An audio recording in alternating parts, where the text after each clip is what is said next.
Indian 2 படத்தோட audio launch இப்போ சமீபத்தில் நடந்திருக்கு. இந்தியன் 1 அளவுக்கு இந்தியன் 2 வந்து வரவேற்கப்படுமா? படம் எப்படி இருக்கும்? இல்லை, முதல்ல அந்த ஆடியோ லான்ச் நடத்தின டேட்டே தப்பான டேட். இந்தியன் தாத்தா மாதிரியான இருக்கக்கூடிய ஒரு பொம்மையில ஒரு மனிதர் வந்து தூக்கி நின்றுட்டு இருக்காரு, ஒரு 25 கிலோவை. அவருக்கு டெய்லி 1000 ரூபா சம்பளம். அந்த அவ்வளவு வெயிட்டை தூக்கி ஏன் நிக்கணும், அங்க ஒரு மனித உரிமை மீறல் நடந்திருக்கா அப்படிங்கிற மாதிரி அந்த ஒரு சர்ச்சை போயிடுச்சு. ரெண்டாவது கமலஹாசனுடைய அந்த ட்ரெஸ் விவாதத்துக்குள்ள ஒரு விஷயமா போயிடுச்சு அந்த ட்ரெஸ். அப்புறம் அந்த நிகழ்ச்சியில் நடந்த அந்த அவரை இன்ட்ரோ கொடுத்த விஷயங்கள்லாம், ஸ்கூல் மார்ச் பாஸ் பண்ற மாதிரியான விஷயங்கள்லாம் ஒரு ட்ரோலா ஒரு காமெடியா போயிட்டு இருக்கு. இப்போ அந்த இந்தியன் 2 பொறுத்தவரைக்கும் இந்தியன் 1 மாதிரி இது இருக்குமா அப்படின்னா, இந்தியன் 1 மாதிரி அவங்க என்ன பண்ணி வச்சிருக்காங்கன்றது இப்போ வரைக்கும் வந்து அந்த கிளிம்ஸா இருக்கட்டும், சாங்கா இருக்கும், ஒத்து போல. படத்தினுடைய பிஜிஎமே பெருசா இருக்கும், கிராண்டா இருக்கும். கவர்மெண்ட் அந்த அளவுக்கு பின்னி படம் எடுத்துட்டு இருந்ததுல. ஆனா இன்னைக்கு அனிருத் அந்த அளவுக்கு அதை ஃபுல் பண்ண முடியுமாங்கிறது ஒரு சந்தேகம் இருக்கு. இந்தியன் 2 ஆடியோ லான்ச்சுக்கு சிம்பு அவர்கள் வந்து வந்தாங்க. ஆனா ரஜினி அவர்கள் வந்து கூப்பிட்டுமே வரல அப்படின்னு சொல்றாங்க. இதற்கான காரணங்கள் என்ன? இன்விடேஷன் வைக்கிறப்பே ரஜினிகாந்த் வரலன்னு சொல்லிட்டாரு. எனக்கு வந்து முழுக்க முழுக்க கமல்ஹாசனுடைய படம், அவங்க அந்த ரசிகர்கள் பெருசா இருப்பாங்க. நம்ம போய் அங்க ஏதாவது ஒரு சின்ன ஒரு கரைச்சல் ஆயிடுச்சு, ஒரு சின்ன ஒரு ப்ராப்ளம் ஆயிடுச்சுன்னா அது ரெண்டு பேருக்குமே ஒரு மன வருத்தம் தானே. கிட்டத்தட்ட ஒரு 9:10 மணிக்கு தான் உள்ள வர்றாரு. வந்தவொடனே அந்த ஃபுல் ஆடிட்டோரியமே சிம்புவோடைய ஆடிட்டோரியமா மாறிடுது. பட் லைக்காவை பொறுத்த வரைக்கும் இந்த படம் வந்து அவங்க ஒரு பெரிய அளவுல பணத்தை முதலீடு பண்ணிட்டாங்க. இந்த மாதிரி இந்த 3 படங்கள் அவங்க லைக்கா வந்து லைன் அப்ல இருக்கு. இந்த 3 படங்களுடைய ரிசல்ட்டை வச்சு தான் லைக்கா அடுத்து மூவ் ஆகுறத டிசைட் பண்ணுவாங்க.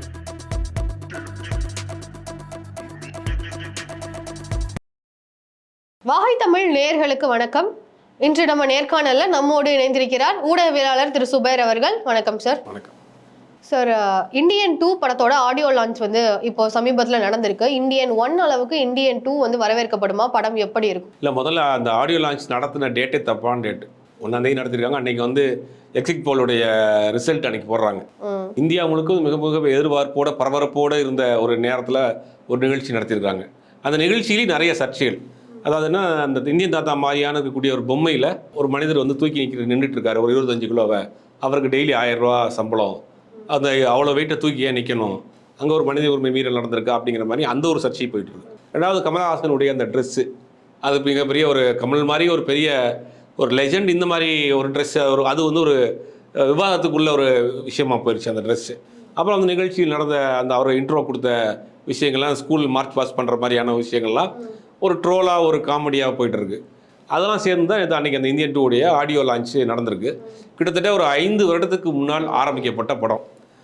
அதாவது முதல்ல ஆரம்பித்து அந்த படத்துக்கு செட்டு போட்டு அந்த செட்டில் ஆக்சிடென்ட் ஆகி அதில் ஒருத்தர் இறந்து போய், அதுக்கு பிறகு ஒரு காலம் நடந்து அதில் ஒரு பிரச்சனையாகி, அதுக்கு பிறகு கமலுக்கு அவருக்கும் பிரச்சனை, நிறைய இந்த மாதிரியான குழப்பங்கள். அதுக்கு பிறகு கொரோனா காலம் எல்லாம் தாண்டி இப்போ 4-5 வருஷம் கழித்து அந்த படத்தினுடைய ஆடியோ லான்ச் நடந்திருக்கு. ஒரு பாட்டு ஏற்கனவே ரிலீஸ் பண்ணியிருந்தாங்க, பாரா. அந்த பாட்டுமே பெருசாக கனெக்ட் ஆகலை யாருக்கும். இப்போ அந்த இந்தியன் 2 பொறுத்தவரைக்கும் இந்தியன் 1 மாதிரி இது இருக்குமா அப்படின்னா, இந்தியன் 1 மாதிரி அவங்க என்ன பண்ணி வச்சுருக்காங்கன்றது இப்போ வரைக்கும் வந்து அந்த கிளிம்ஸாக இருக்கட்டும், சாங்காக இருக்கும், ஒத்து போல. பெருசாக அதை வந்து நமக்கு வந்து ஃபுல்ஃபில் பண்ணலை. ஏன்னா இந்தியன் வந்து அது வந்து மியூசிக்கலாக இருக்கட்டும், ஸ்கிரிப்ட் வைஸாகவுமே பெரிய ஒரு பிளாக் பஸ்டர் மூவி. அது அந்த காலகட்டங்களில் பார்த்தா அந்த படத்தினுடைய பிஜிஎமே பெருசாக இருக்கும், கிராண்டாக இருக்கும். கவர்மெண்ட் அந்த அளவுக்கு பின்னி படம் எடுத்துகிட்டு இருப்பார் அந்த இதில். ஆனால் இன்றைக்கி அனிருத் அந்த அளவுக்கு அதை ஃபுல் பண்ண முடியுமாங்கிறது ஒரு சந்தேகம் இருக்குது. ரெண்டாவது, இந்தியன் அந்த லஞ்சம் கொடுக்கக்கூடிய முறையே கிட்டத்தட்ட 25 வருஷத்தில் மாறிடுச்சு. அன்றைக்கி வந்து கேஷாக கொடுப்பாங்க, இன்றைக்கி வந்து ஜிபே பண்ணுவாங்க, இல்லாட்டி வேறு அக்கௌண்ட் டு அக்கௌண்ட் ட்ரான்ஸ்ஃபர் பண்ணுவாங்க. இதை எப்படி இவங்க கண்டுபிடிக்க போகிறாங்க அப்படிங்கிறதெல்லாம் விஷயம் இருக்குது. இன்றைக்கி லஞ்சம் வந்து, ரெண்டாவது லஞ்சத்தை வந்து இன்றைக்கி மக்கள் வந்து பெருசாக வந்து இதனால ஒரு பாதிப்பு இல்லை. அதை தாண்டி இன்றைக்கி நிறைய பாதிப்புகள் இருக்குது நாட்டில். ஜாதியால், மதத்தால், பொருளாதார இது அடக்குமுறையால் நீங்கள் நிறையா விஷயங்கள் போயிட்டுருக்கு. அப்படிங்கிறது லஞ்சம்ங்கிறது இன்னைக்குள்ள ஜெனரேஷனுக்கு அது வந்து ஒரு பெரிய பாதிப்பாக தெரியல. ஸோ இதுலேயுமே லஞ்சம் கான்செப்ட் தான் இருக்குது. ஆமாம், நம்ம அதோட கண்டினியூஷனுங்கும் போது அந்த ட்ரெய்லர்லாம் பார்க்குறப்ப அது மாதிரி தான் இருக்குதுல. அப்படிங்கும்போது அப்படி வைக்கிறப்ப அது ஒரு ட்ரையான சப்ஜெக்ட் மேலே கையை வச்ச மாதிரி. அதை எப்படி இவங்க ட்ரீட்மெண்ட் கொடுத்துருக்குறாங்க, எப்படி ஸ்கிரிப்ட் பண்ணியிருக்காங்கிறது படம் வந்த பிறகு தான் தெரியுது. ஓவராலாக அந்த கிளிம்ஸ் வீடியோ, இதுக்கு முன்னாடி போட்ட ட்ரெய்லர், அந்த சாங்கெல்லாம் பார்க்குறப்ப ஒரு பெருத்த ஏமாற்றம் தான் இருக்குது. சார், இப்போ நீங்கள் சொன்ன மாதிரி ஏற்கனவே ஏஆர் ரஹ்மானோட அந்த இதை பூர்த்தி பண்ணுவார் அனிருத் அப்படின்ற மாதிரி இருக்குது. ஆனால் பல பேர் அனிருத்தோட மியூசிக்கை வந்து வரவேற்க தானே செய்கிறாங்க. ஸோ இதில் ஈக்குவல் பண்ண முடியாதுன்னு நாங்கள் மற்ற படங்கள் அனிருத் நம்ம வந்து லியோவாக இருக்கட்டும், இப்போ ஜெயிலராக இருக்கட்டும், கூலியில் ட்ரீசர் கூட பெருசாக போட்டிருந்தாரு. ஆனால் இந்த படம் அனிருத்துக்கு 4 வருஷத்துக்கு முன்னாடி புக் பண்ண படம். ஆமாம், அப்போ 4 வருஷத்துக்கு முன்னாடி போட்ட பாட்டாக கூட இருக்கலாம். அப்படிங்கும்போது அனிருத் இன்றைக்கி 4 வருஷத்தில் ஒரு மோல்ட் ஆகி இன்றைக்கி ஒரு பெரிய ஆளாக வந்திருக்காரு. ஒருவேளை அந்த பாடல்களை இப்போ பயன்படுத்துகிறாங்களா அப்படிங்கிற ஒரு சந்தேகம் இருக்குது. அது தூக்கி போட்டு ஃப்ரெஷ்ஷாக கூட பண்ணியிருக்கலாம். என்னதான் இருந்தாலும் ஒரு படம் வந்து அமையும். சில இது கமலஹாசனாக இருக்கட்டும், மனிஷா கொய்ராலா இருக்கட்டும், ஊர்மிளாவாக இருக்கட்டும், கவுண்டமணி செந்தில் காமெடியாக இருக்கட்டும், ரொம்ப டீசெண்டான காமெடியாக இருக்கும் கவுண்டமணி செந்தில் காமெடி.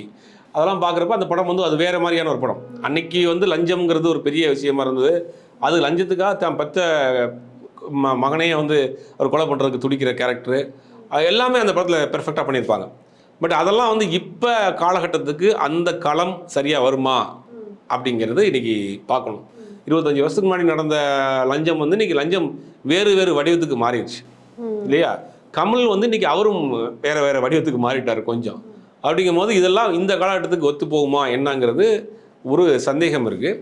ஆனால் இது எல்லாத்தையும் வந்து ஸ்கிரிப்ட் வைஸ் அவங்க எப்படி கொண்டு வர போகிறாங்க, நீங்கள் எந்த கதையாக இருந்தாலும் சரி நீங்கள் ஸ்கிரிப்டில் வந்து சுவாரஸ்யமாக கொண்டு போயிடலாம். இப்போ காக்கா பாட்டி வடை சொல்கிற கதையை வந்து ஒவ்வொருத்தவங்க ஒரு டைமென்ஷனில் சொல்லலாம் ரசிக்கும்படியாக. அப்படி அந்த கதையை இவர் எப்படி சொல்லியிருக்கிறாரு, அதே லஞ்சம் தான், லஞ்சம் கொடுக்கறதுக்கு எதிரானவர் தான், அதே சேனாதிபதி தான், அதே பையன்தான். ஆனால் இதை எப்படி பண்ண போகிறாரு, இந்த உள்ள காலத்துக்கு பண்ணியிருக்கிறாரா சங்கர், அப்படி நம்ம விமர்சனம் பண்ணக்கூடிய அளவுக்கு அவரும் அதை யோசிச்சிருப்பார்.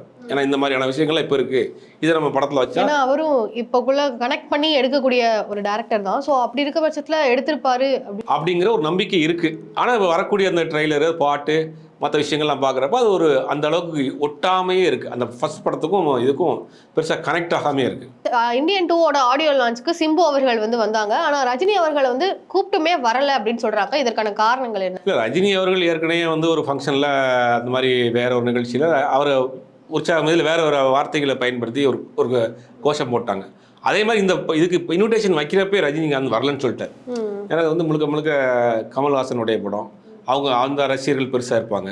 நம்ம போய் அங்கே ஏதாவது ஒரு சின்ன ஒரு கரைச்சல் ஆயிடுச்சு, ஒரு சின்ன ஒரு ப்ராப்ளம் ஆயிடுச்சுன்னா அது 2 பேருக்குமே ஒரு மன வருத்தம் தானே.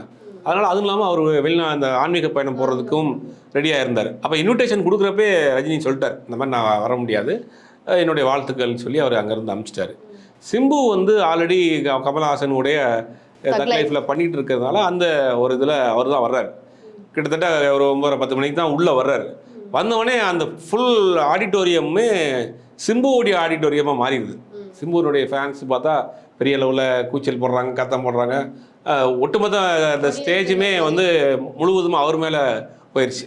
அவருமே நம்ம புதுசாக வந்து ரொம்ப நாளைக்கு பிறகு ஒரு நிகழ்ச்சிக்கு வந்துருக்கிறார். அப்படிங்கும்போது அந்த ஒரு புது கெட்டப்பு அந்த மாதிரி வரப்போ அவரை முதல் முறையாக வந்து வேற ஒரு கெட்டப்பில் பார்க்குறப்ப சிம்புனுடைய ரசிகர்கள் அங்கே பெரிய ஆரவாரத்தை இது பண்ணாங்க. 2வது பத்திரிகையாளர்கள் முழுவதுமே சிம்பு மேலே தான் சார்ஜ் இருந்தது. ஏதாவது பேசுவார், ஏதாவது கண்டென்ட்டு கிடைக்கும் அப்படிங்கும்போது அவர் ரொம்ப தெளிவாக விஷயத்தை பேசினார். நான் இந்த படம் பண்ணிகிட்ருக்கேன், மற்ற விஷயங்கள்லாம் பேசினார். அதில் ஒரு விஷயம் சொல்கிறாரு, உலகத்தில் ரொம்ப கஷ்டமான விஷயம் வந்து உண்மையை பேசிக்கிட்டு இருக்கிறது தான் அப்படிங்கிறாரு. ஏறக்குறைய அது உண்மைதான், அவர் சொன்ன விஷயங்கள் உண்மைதான். ஆனால் அதை வந்து யதார்த்தமாக அவர் சொல்கிறார். அதனால தான் நிறையா விஷயங்கள் பாதிக்கப்பட்டிருக்குங்கிறத மறைமுகமாக சொல்கிறாரு. சிம்பு வந்து அந்த நிகழ்ச்சிக்கு வந்தது ஒட்டுமொத்தமாக சிம்புனுடைய நிகழ்ச்சியாக மாறிடுச்சு. மற்றபடி அதை ஆர்கனைஸ் பண்ணவங்க எல்லாமே வந்து கொஞ்சம் அப்டேட்டடாக இல்லாமல், கமல் அந்த காஸ்டியூமாக இருக்கட்டும், அவர் உள்ளே வர்றப்ப அந்த ஸ்கூலில் அந்த ப்ரைட் பண்ணுற மாதிரியான ஒரு விஷயங்கள் எல்லாமே கொஞ்சம் ட்ராமாட்டிக்காக இருக்குது இல்லையா, கொஞ்சம் ட்ராமாட்டிக்காக இருக்கிற மாதிரி இருந்துச்சு. அதெல்லாம் கொஞ்சம் சரி பண்ணியிருக்கலாம். பட் இதெல்லாம் படத்தினுடைய ப்ரொமோஷன் தான். ப்ரொமோஷன் பண்ணுறவங்க இன்னைக்கு பண்ணால் அது எப்போ போய் சேரும் அப்படிங்கிறத சேருங்கிறத யோசிக்க மாட்டாங்க. ப்ரொமோஷன் பண்ணுறாங்க, பட் அன்றைக்கி 1ஆம் தேதிங்கிறது எக்ஸிட் போலுங்கிறது எல்லாருக்குமே தெரியும். 1ஆம் தேதி 7ஆம் கட்டம் முடிச்சோன்னே எக்ஸிட் போல் பண்ண போகிறாங்க. இந்தியா முழுக்க அது பெருசாக எதிர்பார்த்துட்டு இருக்காங்க. அந்த நேரத்தில் இந்த ஃபங்க்ஷன் வைக்கிறப்ப இந்த ஃபங்க்ஷனுடைய டாக் வெளியில் போகாது. இந்த ஆடியோ லான்ச்சு இந்த மாதிரியான நிகழ்ச்சிகள் எதுக்கு வைக்கிறாங்க அப்படின்னா படத்துக்குடைய ப்ரொமோஷன் தான். அது போய் சேரலை, இல்லை பெருசாக வந்து போய் சேரலை. ஏறக்குறைய அது சிம்புடைய ஃபங்க்ஷன் மாதிரி அப்படி ஆயிடுச்சு, முடிஞ்சிருச்சு அது. சார், அதர் ஸ்டேட்ஸில் இருக்கக்கூடிய ஸ்டார்ஸ் எல்லாருமே வந்து ஆடியோ லான்ச்சுக்கு எப்போவுமே வந்து கமல்ஹாசன் அவர்களுக்கு வருவாங்க. ஸோ இந்த வாட்டி வராததுக்கு காரணம் என்ன? இல்லை, படமே ஒரு பேன் இண்டியா மூவி தான். ஆல்ரெடி கேம் சேஞ்சர்னு ஒரு படம் தெலுங்கில் ராம் சரணை வச்சு சங்கர் பண்ணிகிட்டு இருக்கிறாரு. அவருக்கும் இன்விடேஷன் கொடுத்துருக்காங்க. தெலுங்கு இண்டஸ்ட்ரியில் 1-2 பேருக்கு கொடுத்துருக்குறாங்க. மலையாள இண்டஸ்ட்ரியில் கொடுத்துருக்காங்க. பட் பெருசாக யாரும் வரல. அது என்ன காரணம்னு தெரியல. எனக்கு தெரிஞ்சு அந்த 1ஆம் தேதிங்கிறது தான் ஒரு காரணமாக இருக்கும். எல்லாமே அந்த விஷயத்தில் ரொம்ப கான்சன்ட்ரேட்டாக இருப்பாங்க. அதை வந்து கொஞ்சம் கன்சிடர் பண்ணியிருப்பாங்க, அந்த டேட்டை கன்சிடர் பண்ணியிருக்கோம். ஒன்று எலெக்ஷன் ரிசல்ட் அனௌன்ஸ் பண்ண பிறகு இந்த நிகழ்ச்சி வச்சுருக்கணும். அதனால் அவங்களும் யாரும் வந்து வரல. ஏன்னா பேன் இண்டியா மூவிங்கிறதுக்காக அங்கங்கே இந்த அதர் ஸ்டேட்லேருந்து ஆட்களை கூப்பிட்டுருந்தாங்க. பட் அவங்களும் பெருசாக வரல.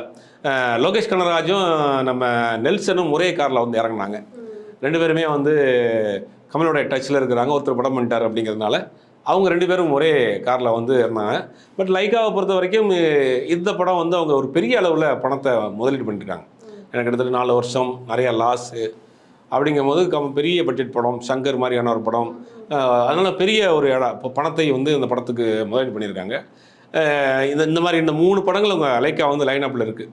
இந்த 3 படங்களுடைய ரிசல்ட்டை வச்சு தான் லைக்கா அடுத்து மூவ் ஆகுறத டிசைட் பண்ணுவாங்க. ஸோ இந்தியன் 2 படத்தை பற்றின பல தகவல்களை சொன்னீங்க. ரொம்ப நன்றி சார். நன்றி.